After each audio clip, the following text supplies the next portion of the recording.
Bienvenidos a todos.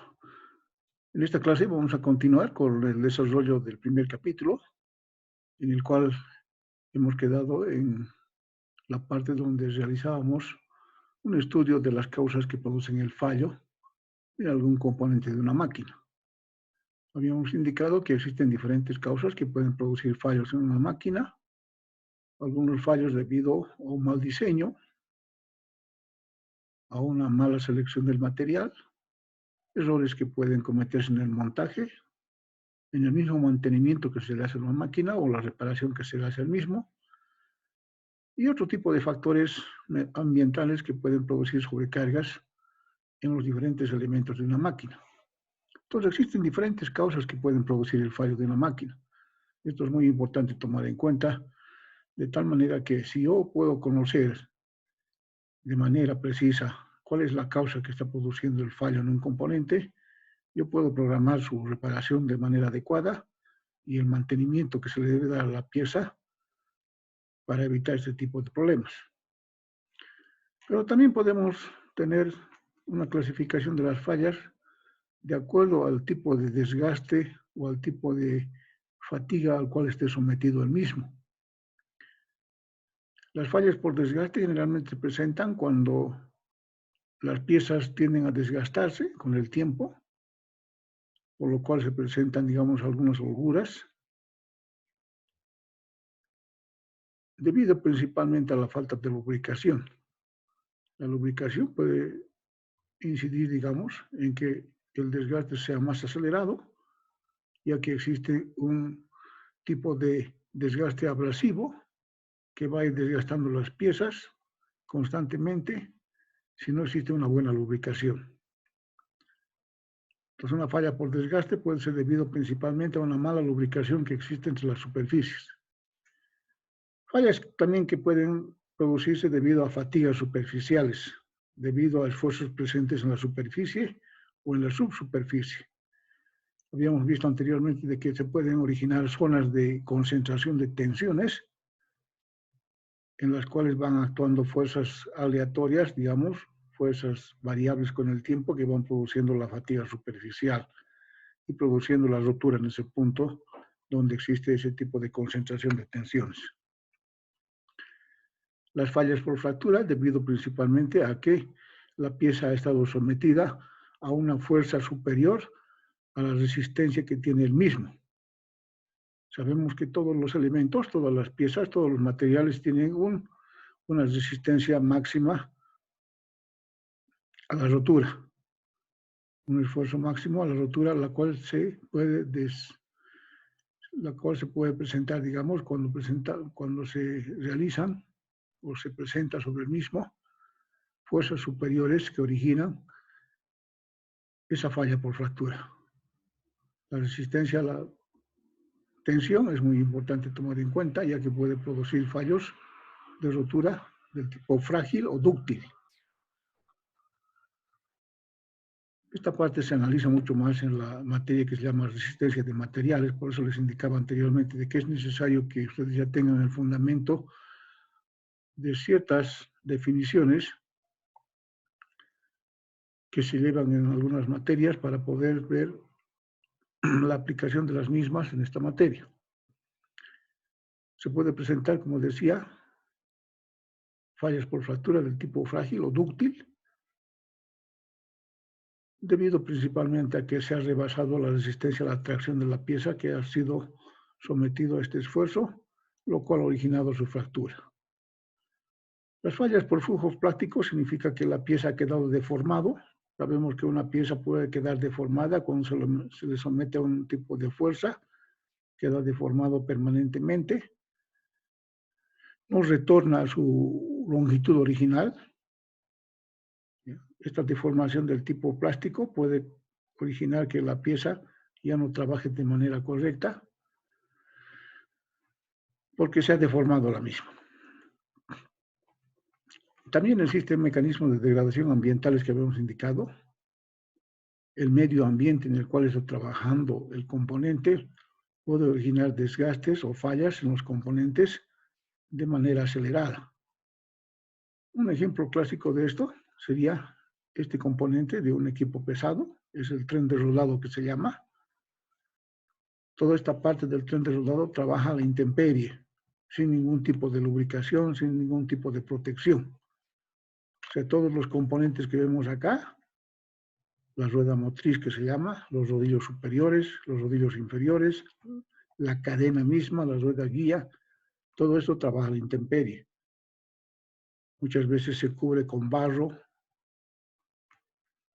con agua o con partículas que provocan el desgaste acelerado de estos componentes. Entonces, en este caso, pues no se puede hacer más que controlar el desgaste de los componentes cada cierto tiempo. No hay forma de evitar eso, ¿no? Son fallas debido a las degradaciones ambientales que puede sufrir un componente. También podemos analizar los fallos desde el punto de vista de la afectación que se tiene en la producción y en la calidad. Hay fallos que producen, digamos, que los productos que se van generando ya no sean de la cantidad correcta, en la cantidad con la cual ha sido programada, es decir, que una máquina, debido a una falla, ya no produzca la cantidad de elementos que debería producir. O en otro caso, fallas que afectan la calidad del producto. Que la calidad del producto que está produciendo una máquina no sea acorde a los requerimientos que se tiene de la misma. Otro tipo de fallas pueden ser aquellas que comprometen la seguridad de las personas. Y también las fallas que pueden degradar el medio ambiente. Entonces hay diferentes clasificaciones de fallas en este sentido, que pueden ser las que afectan la producción, las que afectan el producto, la calidad del mismo, las fallas que comprometen la seguridad del personal y las fallas que degradan el medio ambiente. Las dos primeras directamente afectan al producto y las otras afectan a las personas y al entorno, ¿no? Las fallas que comprometen la seguridad y el medio ambiente. Es otra forma de analizar, digamos, las fallas que pueden producirse en una máquina cualquiera. También podemos tener otra clasificación diferente de los fallos, dependiendo cómo se manifiestan los mismos, ¿no? Habíamos indicado en una definición anterior de que el fallo de un sistema se define como la pérdida de aptitud para cumplir una determinada función. Y en este sentido, los fallos podemos clasificarlos de esta otra forma, según cómo se manifiesta el fallo. El fallo es evidente, o sea, se puede sentir, se puede escuchar, se puede ver que la máquina está fallando. Ese tipo de fallo es progresivo, se va manifestando poco a poco.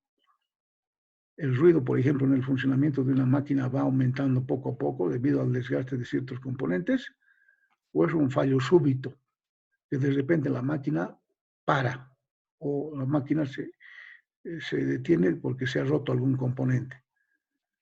Entonces, ese tipo de fallos se puede manifestar de esa forma evidente, o es un fallo oculto. Un fallo oculto es aquel en el cual la máquina presenta fallos, pero no se está manifestando el mismo. No lo escuchamos, no lo podemos ver, no lo podemos sentir. Pero la máquina tiene un fallo que no se está manifestando. Según su magnitud, los fallos también se pueden clasificar de manera parcial o total. Eso quiere decir que la máquina esté fallando parcialmente, que siga funcionando, pero que tenga un fallo que está provocando algún tipo de problema en el funcionamiento del mismo. O que sea el fallo de tipo total. De tipo total significa que la máquina ya ha parado directamente, ya no funciona, ya no puede producir nada. Un fallo, digamos, completamente que lo deja fuera de funcionamiento. Según su manifestación y magnitud, sería una combinación de las anteriores. El fallo puede ser cataléptico, o sea, un paro súbito y total, que la máquina de repente ¡pah!, se rompe, deja de funcionar, o que puede ser un fallo por degradación, el cual se va manifestando de manera progresiva y parcial. Poco a poco la máquina va fallando, hasta que al final se va a detener también. El momento en el cual aparece la falla también puede ser una clasificación que podemos tener de las fallas. La falla puede presentarse cuando la máquina está nueva. Eso se llama un fallo infantil o precoz.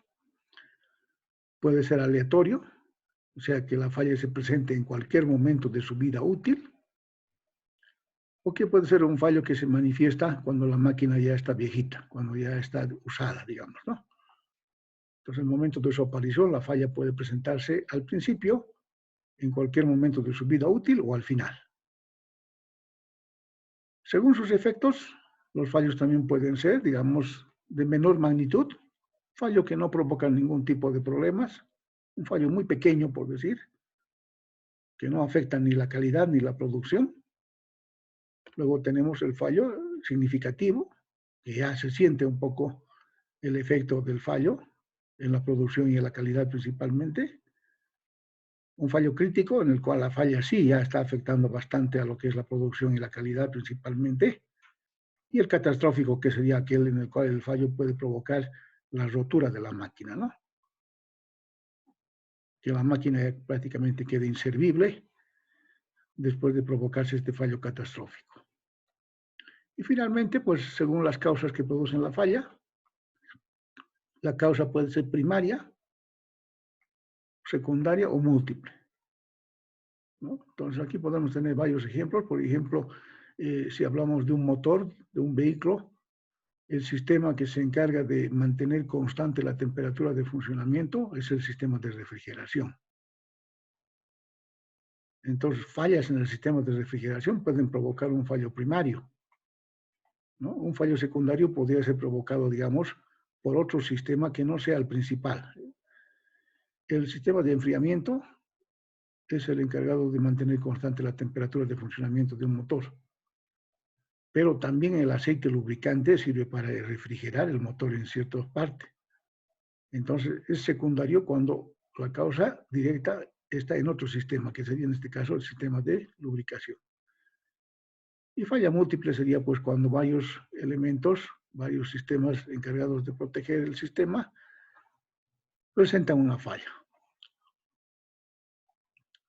Entonces, hasta aquí habíamos visto varias clasificaciones de los fallos desde diferentes puntos de vista, desde diferentes criterios, para saber cuáles son los tipos de fallos y cuáles son las causas que provocan la misma. Ahora veamos en la naturaleza y clasificación de los equipos. Lo primero que debe tener claro el responsable, o sea, el ingeniero que va a empezar a trabajar, digamos, en una empresa, en una fábrica, lo primero que tiene que conocer es los equipos que tiene en la misma. Si se va a dedicar al mantenimiento, tiene que conocer perfectamente la cantidad de los tipos de equipos que existen en la fábrica. Tiene que tener un inventario de los equipos y clasificados de manera adecuada.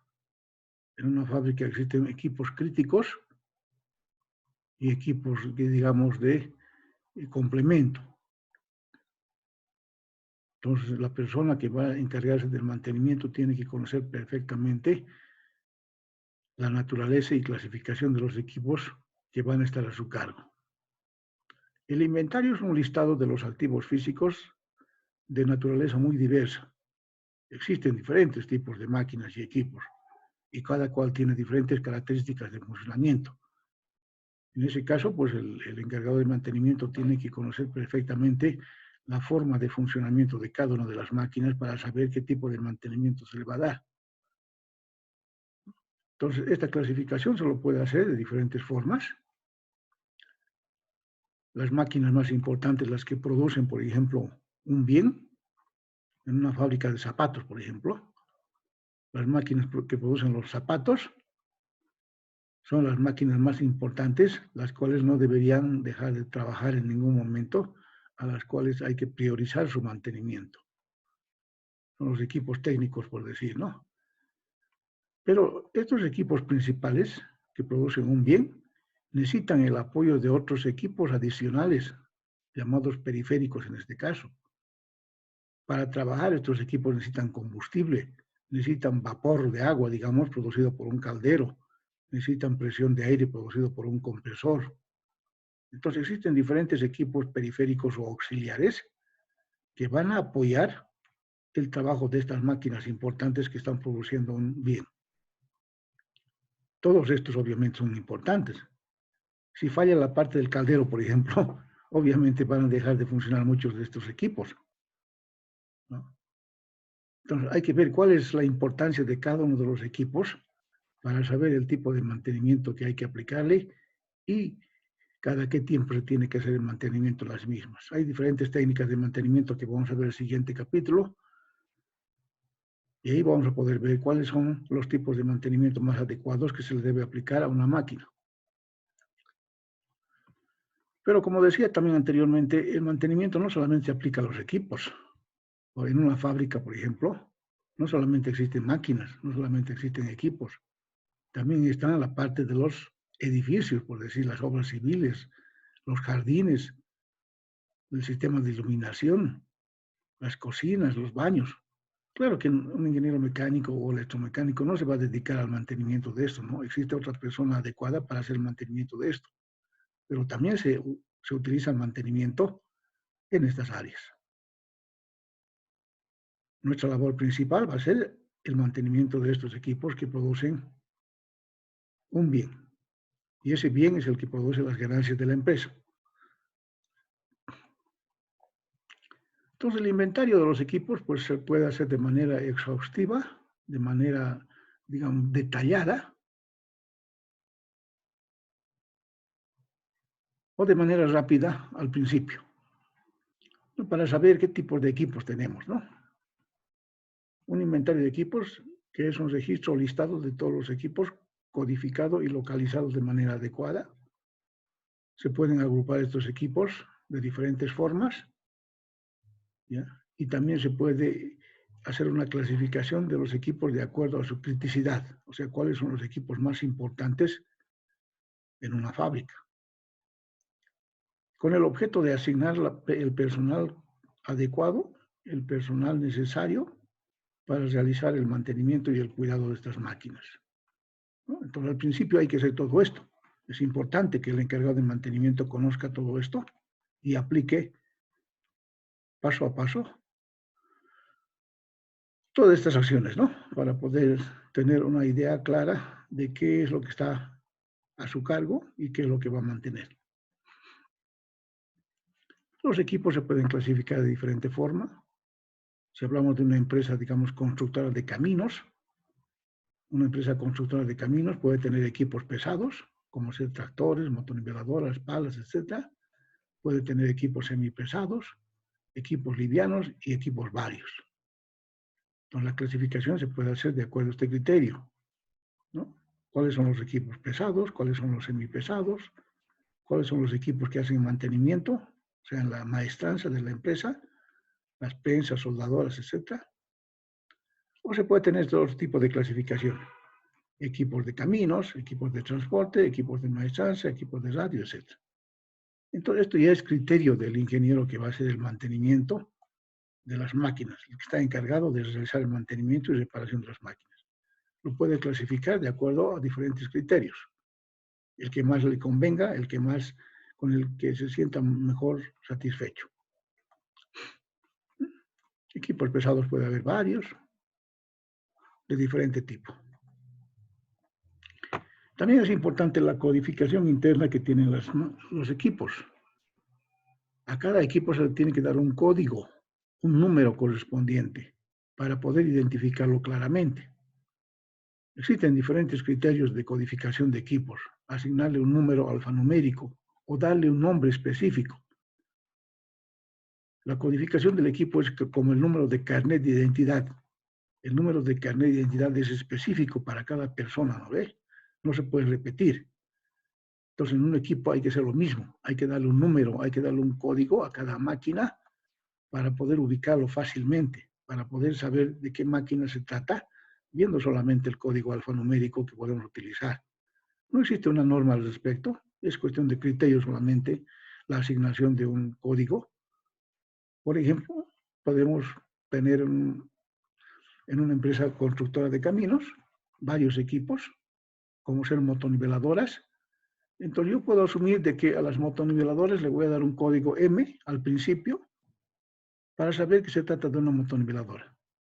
Como van a haber varias motoniveladoras posiblemente del mismo tipo, para diferenciar esta moto de otras, le voy a asignar un número correlativo. O sea, después de la M le voy a poner un número, como esta, por ejemplo, 357, que me va a indicar de que se trata de la motoniveladora 357 que tengo en mi parque vehicular. Este es un ejemplo. Se puede asumir otros tipos de codificación. Existen varios criterios, ¿no?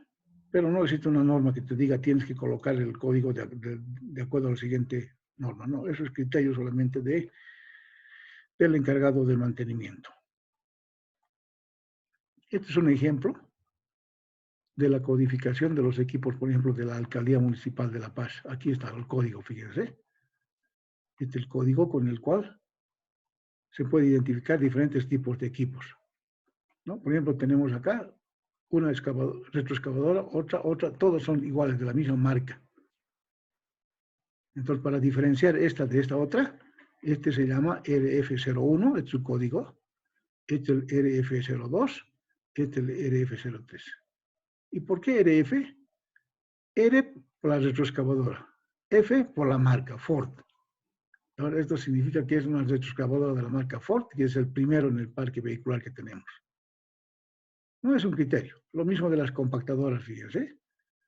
Compactadores de rodillo 01, de rodillo 02 y así. De tractores lo mismo y de todos los equipos que tengamos. Entonces, con esto es mucho más fácil poder identificar el equipo.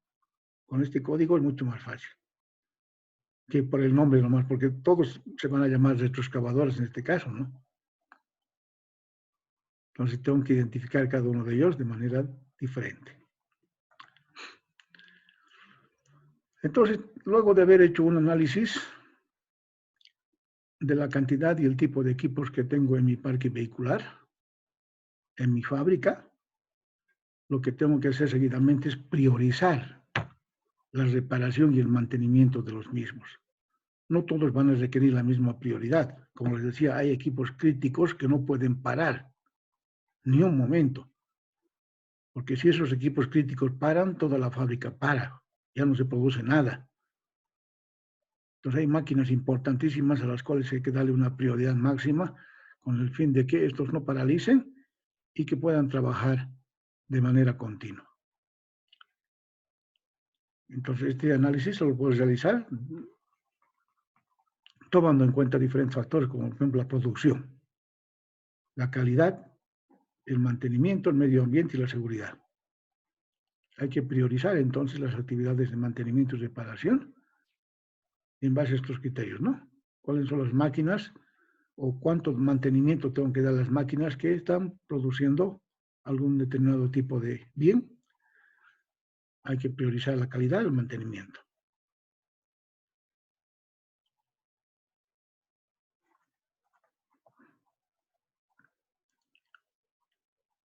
Veamos también, finalmente casi, cuál es la importancia que se le da al mantenimiento en muchas empresas. En un trabajo de investigación que se hacía los anteriores semestres, los estudiantes iban a visitar diferentes empresas para que puedan ir a ver allí cuál es la importancia que se le da al mantenimiento de las máquinas en esas empresas y cuál es el nivel jerárquico en el cual se encuentra el encargado de mantenimiento en esa empresa. Ocurre en nuestro medio que muchas veces el mantenimiento no tiene mucha importancia, que no existe un ingeniero encargado de realizar el control del mantenimiento en esa fábrica, que el nivel jerárquico no está en un nivel adecuado, como es la producción, por ejemplo, está muy por debajo del mismo, y que no existe, digamos, una persona capacitada, formada, digamos, adecuadamente para poder realizar el mantenimiento de las máquinas. Entonces, eso es algo que se puede ver en diferentes empresas en nuestro medio, ¿ya? De tal manera que pueda estar en un nivel jerárquico adecuado para que pueda atender todo el conjunto de máquinas que existen en la empresa. Aquí tenemos un ejemplo en el cual, luego del director de la empresa o del gerente de la empresa, existen varios niveles en los cuales la parte del mantenimiento técnico se encuentra en el mismo nivel, ¿no? La parte de la producción, la parte del mantenimiento, la parte de planificación, y la parte de mantenimiento también tiene diferentes otros subniveles. Y en una de esas partes incluso está la parte que corresponde a la ingeniería de mantenimiento, los que se encargan de programar, de realizar de manera adecuada el mantenimiento a todos los equipos en las diferentes zonas, ¿no? En las diferentes zonas de trabajo. Y la parte de producción que se encarga de hacer trabajar todas las máquinas que tenemos en la empresa. Entonces es importante esto de que el nivel de mantenimiento o el encargado de mantenimiento esté, digamos, en un buen nivel jerárquico para que pueda tener bastante peso y pueda realizar el mantenimiento de manera adecuada de todos los equipos que se tienen en la empresa. Y finalmente, pues estoy adjuntando algunos indicadores de mantenimiento para que vean cómo se puede ir calculando esto. Les voy a dar un trabajo práctico al respecto. Son fórmulas que podemos utilizar para poder determinar los indicadores de mantenimiento. Ya les decía anteriormente que es importante utilizar indicadores de mantenimiento para saber cómo estoy realizando el mantenimiento de mis máquinas. No es cuestión de invertir dinero sin saber cuáles son los resultados. Para saber si los resultados son óptimos en cuanto al mantenimiento, yo tengo que indicar ciertos indicadores. Yo tengo que utilizar, perdón, ciertos indicadores. Existen muchos indicadores. Hay que saber cuál indicador voy a utilizar para tener una idea de cómo estoy realizando el mantenimiento, cuánto de dinero estoy gastando, cuán efectivo estoy siendo en la reparación de las máquinas, cómo estoy manejando mi stock de repuestos en mis almacenes. Existen diferentes tipos de indicadores que puedo ir utilizando para poder saber cómo anda el mantenimiento de mis máquinas. Indicadores que me dan lo que es la fiabilidad, lo que es la confiabilidad, lo que es la mantenibilidad. Esto se puede calcular fácilmente, pero hay que tener registro de todo esto. ¿Qué tiempo la máquina ha estado en operación? ¿Qué tiempo la máquina ha estado parado? ¿Qué tiempo se tiene en espera de repuestos? Todo eso hay que tener un registro para poder calcular los indicadores de mantenimiento.